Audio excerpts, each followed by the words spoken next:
Gracias por continuar con nosotros y como hemos anticipado en el bloque anterior, discutiremos pues esa conferencia de prensa que al mediodía de hoy fue dirigida a la nación por parte del binomio presidencial, aduciendo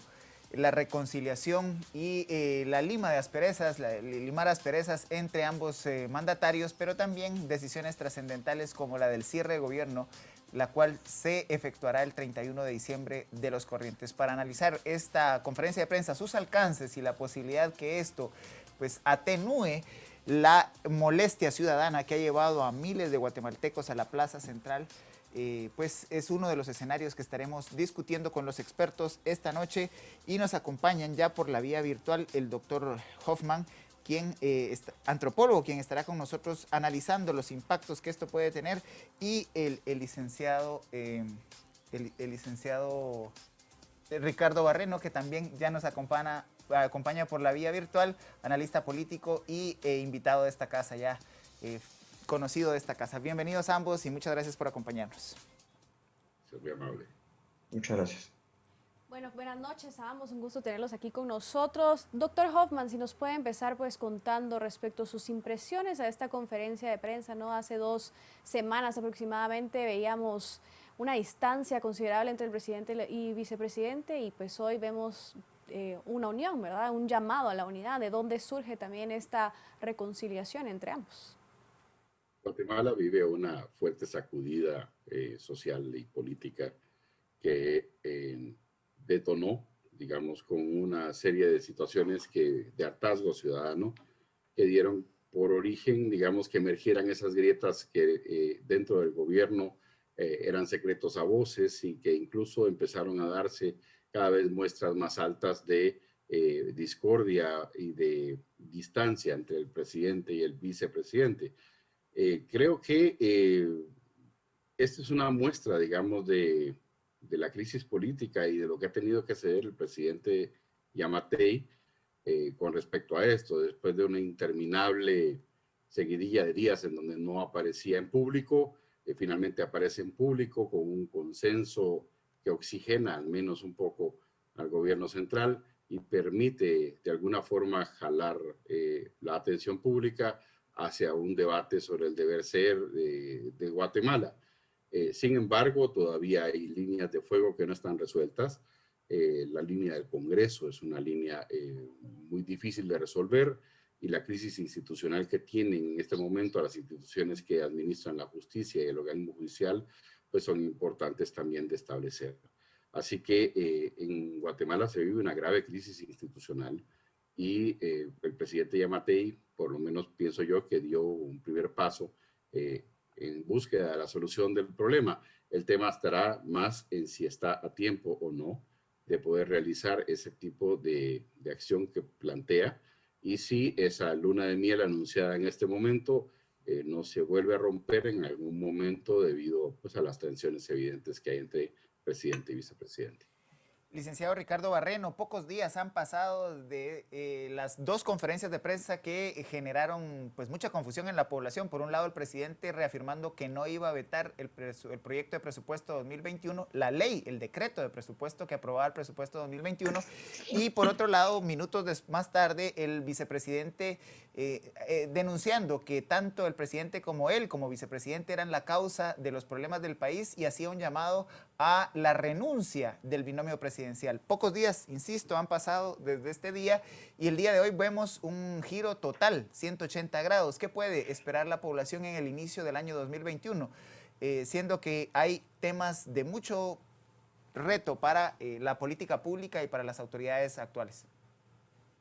Sí, yo creo que de entrada yo esperaría que justamente las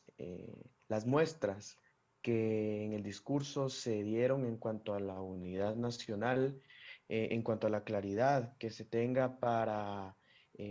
poder reorientar un presupuesto que vaya destinado no solo a la reactivación económica, sino también a la reacción pertinente de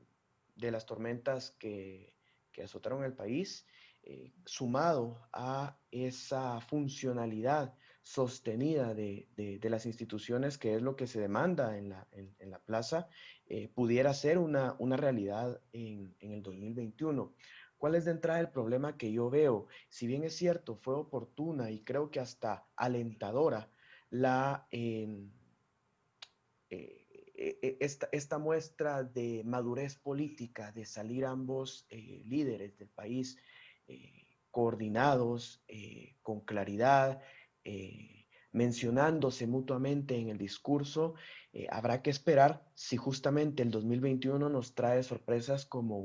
una buena coordinación ya en la práctica. Y esto va a estar, creo yo, bastante relacionado a la voluntad política que tengan las autoridades, pero también a la misma capacidad que tengan las instituciones. Capacidad que pasa no únicamente por discutir el alcance o las limitaciones, por ejemplo, de un centro de gobierno, sino también la misma construcción de las instituciones y de la maquinaria presupuestaria, que muchas veces no deja capacidad de maniobra para la inversión, sino solo para el funcionamiento. Y entonces ahí hay un riesgo de entrada que es, digamos, una de las grandes expectativas con las que de pronto podamos estar cerrando el año, y es justamente determinar verdaderamente qué tanta capacidad vayan a tener de poder alcanzar lo que hoy se mencionó en el discurso. Sí es interesante estas posturas tan variantes que han estado teniendo en las últimas semanas, pero yo creo que eso en alguna medida responde a esta poca capacidad de gestionar la crisis que se ha ido teniendo, que ante una poca capacidad de gestión de crisis, lo que muchas veces obliga a las autoridades es a reaccionar por inercia. Reaccionan ante una crisis sanitaria, reaccionan por inercia ante una crisis ambiental, reaccionan por inercia ante una crisis social, reaccionan por inercia ante una crisis, como ya mencionaba el doctor Hoffman, una crisis política que pone en jaque a las instituciones. Y yo creo que de entrada eso también es interesante porque se ve, digamos, esta poca claridad de gestionar una crisis en oportunidad que ha ido manifestando el gobierno a través de de los constantes cambios de actitud que han tenido. Y eso creo que, aunque puede ser esperanzador en la medida en que reoriente el camino, también deja muchas preocupaciones en la medida de esta poca capacidad que puedan estar manifestando, traducido en este cambio tan drástico de comportamiento político que están teniendo. Ahora, digamos, doctor Hoffman, ¿cómo evaluar también este cambio en la actitud y el comportamiento del presidente Alejandro Yamatei, sobre todo en torno a la decisión y a lo último que hice en la conferencia de prensa, que fue de los puntos más importantes, que es el anuncio del cierre del centro de gobierno? Digamos, ¿qué terminó siendo el detonante que lo llevara a tomar esa decisión? Primero, pues vimos que le generaba bastante desgaste ya en medios de comunicación, era una pregunta constante. Se acercaron también las reuniones de la OEA que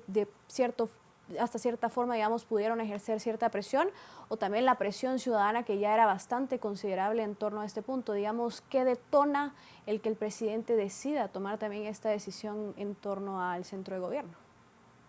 Hay que tomar en cuenta, a pesar de que hay una gran presión social y política sobre el presidente en esa y en otras materias como la cabeza del ministro de Gobernación también, que en realidad lo que se traduce dentro de la ingeniería, la arquitectura política del gobierno central en este momento es la pelea de dos élites de derecha. Una representada por el vicepresidente y una representada por el presidente, que no son tan reconciliables. Una de tinte más conservador, otra de tinte más libertario, ambas muy recalcitrantes y ambas irreconciliables en intereses, una centrada en el comercio y otra en la industria y la construcción. Y esto ha detonado también, obviamente, que viejas heridas que dentro del sector privado se venían generando y que ese llamado a la unidad que hicieron a través de la construcción de este binomio se vino abajo en algún momento, producto precisamente de los intereses de estas dos élites. Sin embargo, creo que también el tema del centro de gobierno era un tema que desgastaba evidentemente al vicepresidente porque suplía mucho las funciones que constitucionalmente le están asignadas y por ende le restaba función y le restaba alcance a la figura vicepresidencial. Esto es una de las situaciones que más generó esta erosión que hay hasta el momento. pero sobre todo el hecho de la manifiesta tal vez inexperiencia que demostradamente y públicamente se generó con respecto al manejo de cuestiones de Estado y sobre todo el tema de la duplicidad de función, lo que detonó en que finalmente el presidente de la República tuviera que reflexionar al respecto y tomar una decisión. Sin embargo, hay muchísimos más puntos de contacto que no están resueltos. El tema del ministro de Gobernación, que está anclado a una supuesta investigación que el Ministerio Público, un vigilante, un Ministerio Público sigue ejerciendo y que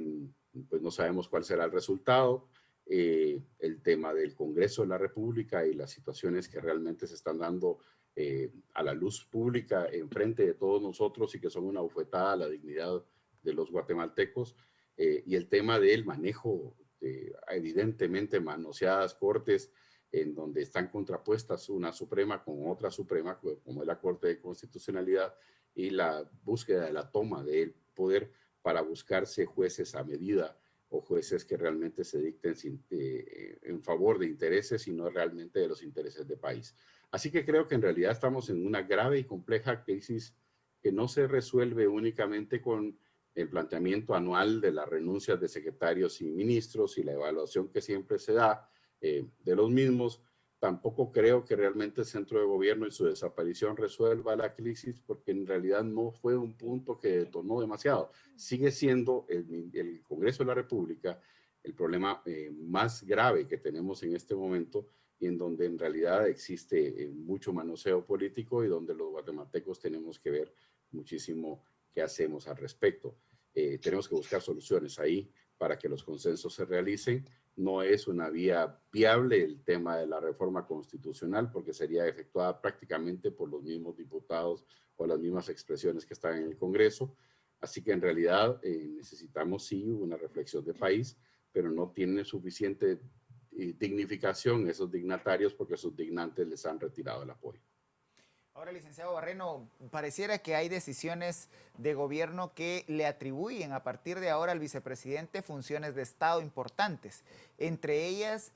presidir esa comisión para el diseño de la readecuación presupuestal para el presupuesto durante el periodo fiscal 2021, en un presupuesto que sigue vigente desde el año 2018, aprobado en el 2018 y que seguirá recibiendo modificaciones. Y además también se le confiere al vicepresidente la tarea de poder coordinar y dirigir el proceso de reconstrucción de aquellos territorios más afectados por las tormentas ETA y Iota. ¿Cómo ve usted estas acciones que parecieran ahora sí atribuirle importantes funciones de Estado al vicepresidente? Yo creo que de entrada lo miro con ojos de optimismo. Recordemos que también de forma limitada, un poco por el poco alcance político que en realidad tenía, otro poco también por ese fraccionamiento interno que ha sido tan común en la gestión presidencial, no solo en esta, sino en las anteriores. Pero independientemente de esas variables, veíamos un dinamismo bastante importante del vicepresidente acercándose a las comunidades, acercándose a las autoridades locales, y de pronto eso genera cierto nivel de expectativa y hasta de optimismo de la capacidad que pueda llegar a tener para readecuar. Pero ahí es donde ya viene, digamos, un poco contrastando lo que uno esperaría y lo que en realidad creo que se va a poder hacer. La capacidad real que vaya a poder para readecuar un presupuesto que, como muy bien mencionas, Cristian, viene siendo, perdón la palabra, manoseado desde hace ya un par de años, intentando reajustarlo cada vez más a unas necesidades que van en aumento, a una realidad institucional que va en detrimento y a una sociedad que cada vez está más a la expectativa. Entonces, de entrada yo te diría que veo con optimismo, pero también con preocupación, porque una cosa es la capacidad y la buena voluntad y la buena fe que puedan tener el vicepresidente y sus equipos técnicos de continuar acercándose a las autoridades locales, de continuar acercándose a través de un sistema de consejos de desarrollo, por ejemplo, pero otra muy distinta va a ser, y ahí es donde creo que se va a quedar bastante corto, en la capacidad que vaya a poder de reajustar una maquinaria financiera a las expectativas que de entrada, vuelvo a resaltar, el discurso nos ha dejado. Entonces se contrasta un poco lo que uno esperaría versus lo que en realidad creo que va a resultar haciendo. Y yo creo que acá de nuevo la chibolita vuelve a estar en instituciones relevantes como un Congreso de la República, en donde se esperaría que con mayor madurez, que con mayor claridad pueda empezar una legislatura 2021 atendiendo verdaderamente las necesidades vía la norma, vía la fiscalización, vía la representación, cosa que no necesariamente lo hemos visto en los años anteriores, y por eso es que estamos hoy discutiendo esta capacidad real de las autoridades de poder gestionar un desarrollo o al menos una respuesta reactiva pero contundente ante la reactivación económica y los grandes desafíos que dejó la tormenta ETA y Iota. Ahora bien, digamos, doctor Hoffman, en tema también de soluciones, ¿verdad? Porque algunos grupos de sociedad civil, por ejemplo, proponen el tema de la Asamblea Nacional Constituyente, otros grupos hacen alusión a que se necesitan también reformas, digamos, pero yo soy de la opinión también, como usted bien lo mencionaba en su intervención anterior, dejar estas soluciones también en esta clase política, en los diputados del Congreso de la República, pues nos ponen un punto de cuestionarlas también, digamos, ¿qué soluciones podemos buscar a corto plazo para salir de esta crisis en la que estamos viviendo? Bueno, por ahí había una propuesta de que el mandato para la Asamblea Nacional Constituyente fuera sobre determinados temas. El problema es que la Asamblea es soberana y podría simplemente eludir ese mandato y ampliarlo muchísimo. El tema aquí es el tema de intereses y el tema de que el diálogo realmente sea simétrico, de que el diálogo sea verdaderamente paritario y que el diálogo sea muy abierto. Hay muchísima tela que cortar con la legitimidad de los actores que se sientan a la mesa. Ni siquiera los tanques de pensamiento tuvieron una concurrencia pareja y algunos simplemente no aceptaron sentarse a la mesa, precisamente porque no se goza de legitimidad suficiente ni de garantías de que este proceso sea serio, que sea vinculante y que sea ampliamente debatido. Así que en realidad lo que tenemos en este momento es un duelo entre la confianza y la desconfianza, entre las reglas del juego que tienen que estar muy bien planteadas para que esto no se vuelva una especie de jaula de loras en donde no se llegue absolutamente nada,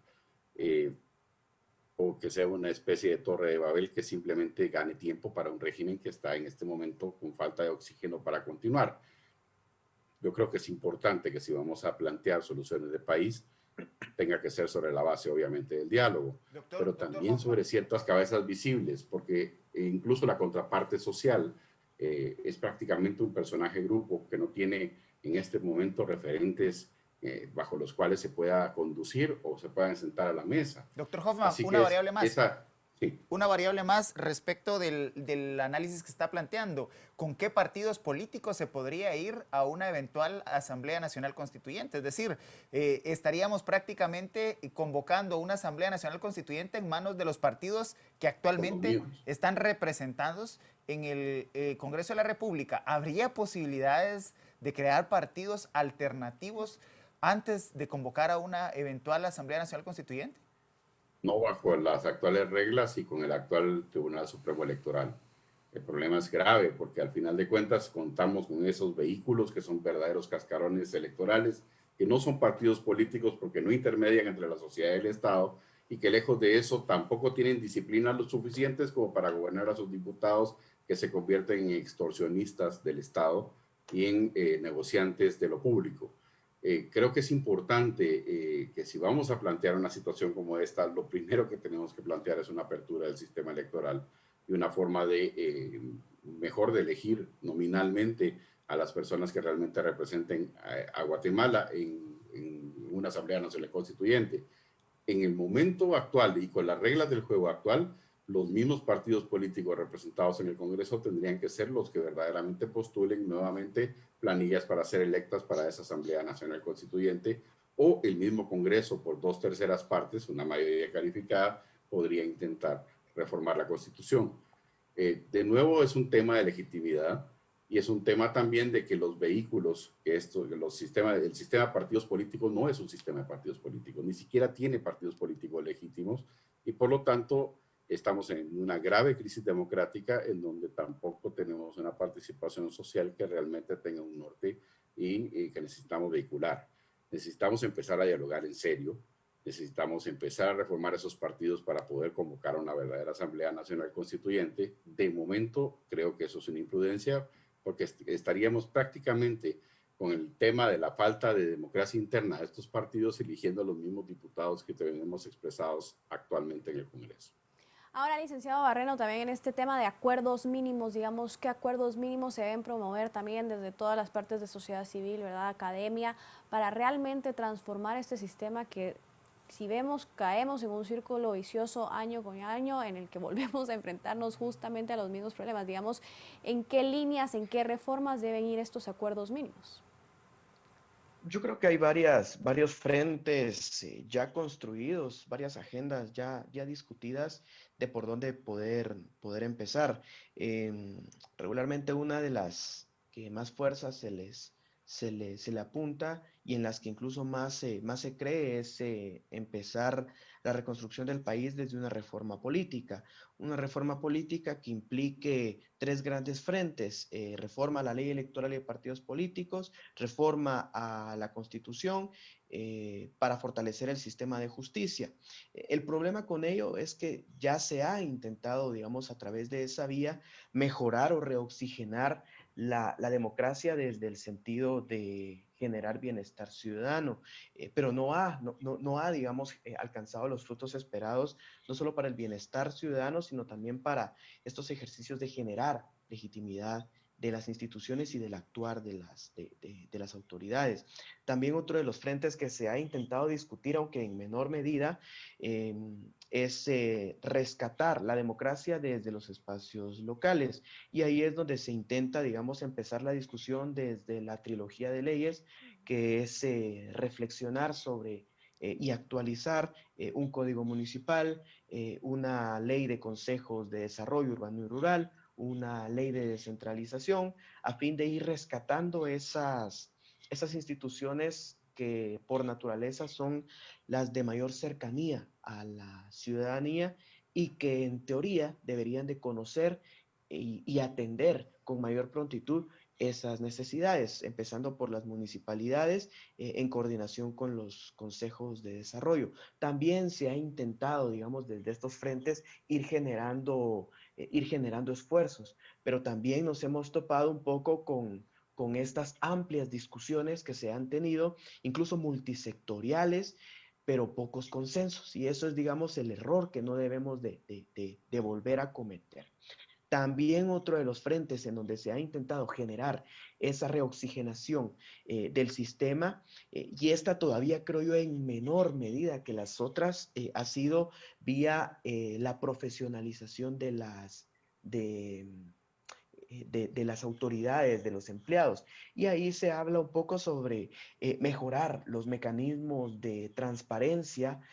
mejorar los mecanismos de funcionamiento de las instituciones desde los procedimientos, hablando un poco de la ley de acceso a la información pública, y yéndonos un poco más a lo general desde las iniciativas de Estado abierto, de gobierno abierto, y también desde el otro lado de los ejecutores o los responsables de las instituciones, que pasa un poco por la ley de servicio civil, la Oficina Nacional de Servicio Civil, la UNSEC, ir desde esas vías garantizando que hayan funcionarios que verdaderamente cuenten con las capacidades para el puesto y con el sentido democrático para representar a través del puesto las necesidades. El problema, vuelvo a resaltarlo, es que desafortunadamente se ha quedado en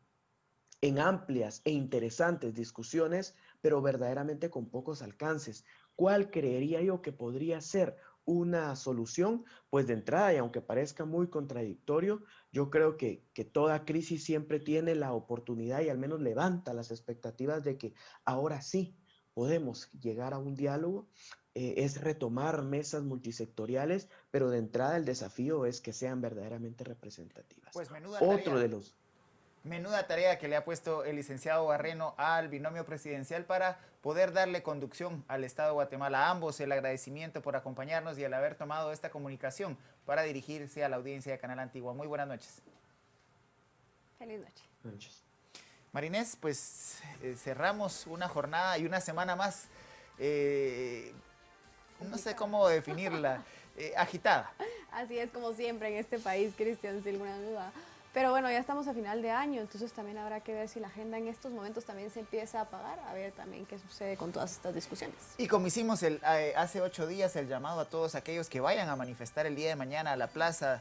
a partir de las diversas convocatorias que se han realizado, el llamado a manifestar y ejercer su derecho constitucional de manifestación y libertad de expresión dentro de un ambiente de paz y evitando ante todo aquellos hechos lamentables que podamos lamentar, no solo como sociedad, sino a nivel personal. Así es. El agradecimiento por habernos acompañado, muy buenas noches y ojalá se siga informando con los noticieros de Canal Antigua.